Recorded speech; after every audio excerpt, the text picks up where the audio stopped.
Hey, yo, what's good? It's your boy back for the third episode of the Daily Individualist podcast. So today we're talking about the opposite of what my whole damn channel is about.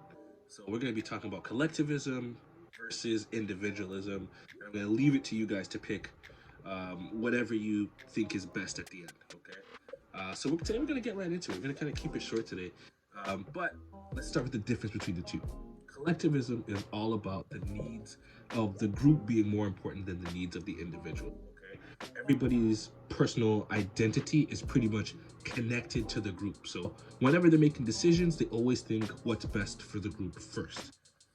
If there's any goals, the group's goals are always going to be more important than your personal goal. You'll generally find that they might be more like generous or helpful or like attentive to other people, which is actually really, really good. I'm actually really down for that. Now, just in case you don't know what an individualist is, this is what we are here on this channel, and we believe in being unique, and we believe in being self-reliant without anybody interfering in your personal affairs. So, common traits to remember about us is that for the most part we're independent, and our personal identity is actually promoted. We care about stuff like that. I didn't know this, but I saw this online, and I'm bringing it to y'all, which is they are direct communicators. If I ask a question, I want a direct answer, and I even put it in my notes. No, it's true. I don't want. If I ask you a question, I want a simple answer. Just answer the question. That's simple. It's true. So it's more of like a me, myself, and I kind of mentality. Okay.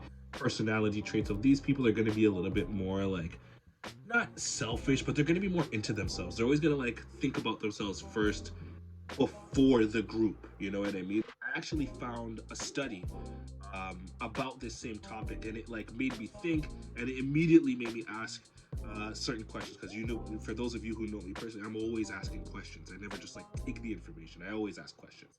So pretty much what it was trying to do was to people will choose to stand out or choose to fit in based on what's normal to them, you know. And they took people from two different societies. They took Americans and they took Japanese people. Okay, so pretty much what happened is they had both of these people from different cultures come in, and they said, you know, choose a pen from a set of pens. Okay? Most of the pens were the same damn pen. They were the same exact thing. And then there were a couple of them that were actually unique. So in my head, I'm picturing it like this. There's a bunch of people sitting down. We're looking at, you know, the stage, let's say, and we're all sitting down together. And then they tell us, you know, to go over here, and we you know, go to the desk, and, you know, go to the table and pick a pen. That's the question. That's all you have to do. Pick the pen you want. Okay. So by the end of it, they noticed that mostly the Americans picked like the unique pens, and most of the Japanese people actually picked the same damn pen. When they all looked back at what they all had, most of the Japanese people had the same pen, and the Americans had like unique pens and stuff like that. Now, I'm not gonna sit here and say like one is right and one is wrong, but America is more of an individualistic society, and Japan is more of a collectivist society. So maybe they were thinking, I'm just putting it in my head, maybe they were thinking, you know, I really like this pen, but maybe someone else might want this. So let me take the one that there's more of, that way I don't offend anybody. I assume that that's kind of the mentality, most likely, just because of where they're from. Now, my initial question is, would anybody actually give it if you picked what you actually wanted? Like, who's actually watching what you're picking? Like, who actually cares that you picked the unique looking pen? I don't think anybody actually cares. So that made me also think, why do we choose to conform so easily? Like, why do we look at like what the majority is doing and like conform to what we think will be easily accepted by the majority? I mean, it's not like anybody's putting a gun to their head and made them choose something. The question was, it was pretty simple: choose the pen you want. But once again, there's no right, there's no wrong. That's just kind of what happened. But it did make me think of another example. So let's say my entire family, nobody has ever owned a home. We all live in apartments, and we're all in our own apartments.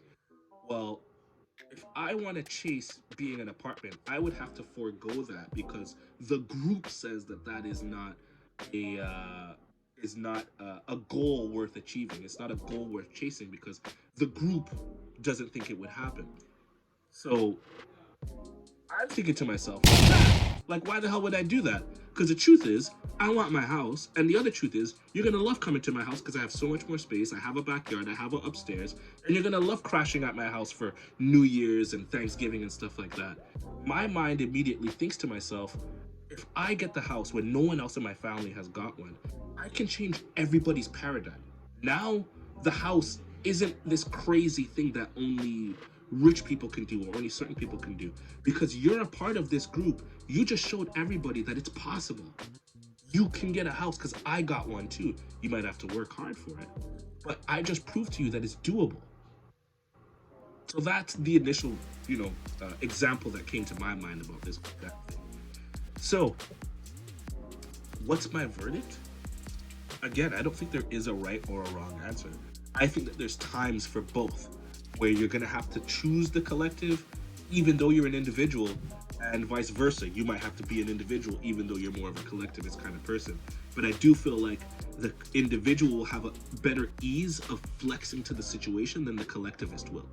That one I do believe. I do believe the individual will be a lot easier to kind of handle whatever situations come up in front of them, right? But again, all depends on the situation itself. Before we go, I want to leave you guys with the daily quote, of course, because brother always got a quote for y'all, you know what I'm saying? So, this one is from, and I'm about to butcher this, Bimrao Ramji Ambedkar, Writings and Speeches, a ready reference manual.